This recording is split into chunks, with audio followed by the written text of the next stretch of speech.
Hi, I'm Ed Zinda, and this is What the Funk.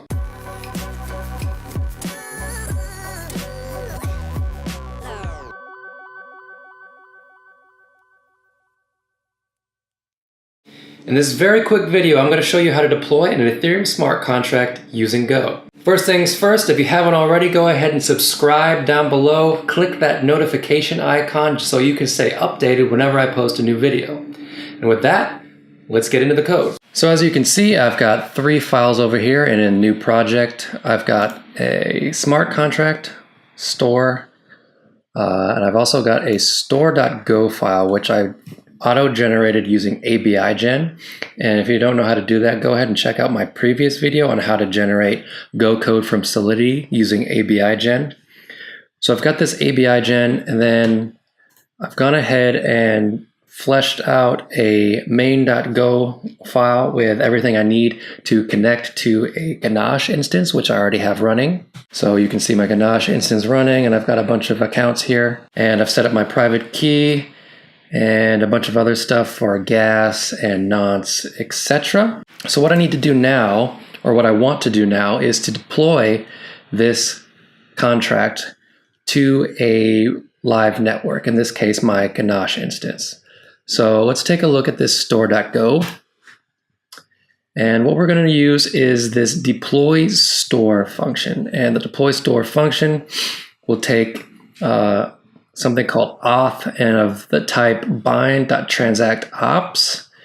And then it's going to take a backend, and the backend is basically the network you're running. So you can actually run a fake network, you can run a live network, you can run a test network. In this case, we're using Ganache.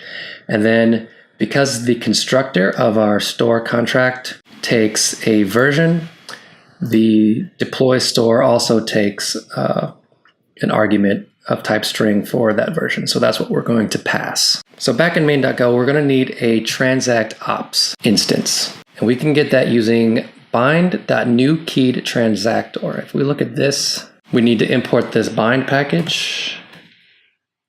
Save. And if we check out this function, we can see that it returns transactOps.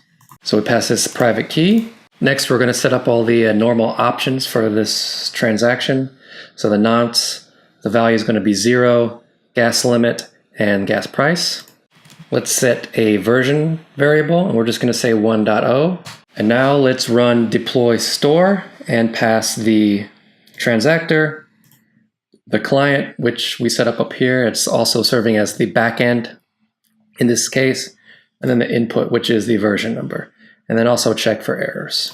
And just to see that it worked, we're going to print out the new address that's created after it's deployed, and then the transaction hash.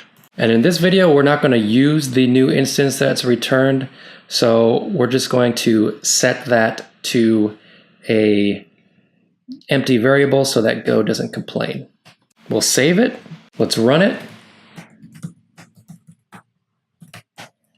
I also have to add store.go since we are importing it, and the Go compiler needs to know that it needs to use both of these files.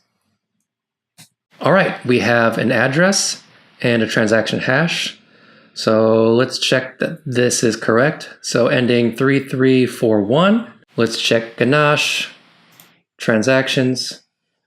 We can see that we've created a contract address 3341 with a transaction hash ending in 549E. And we've also got 549E. And that's it. That's how you deploy a smart contract using Go. Once again, thanks for watching. If you like this video, go ahead and hit that like button. Leave your comments and your questions down below.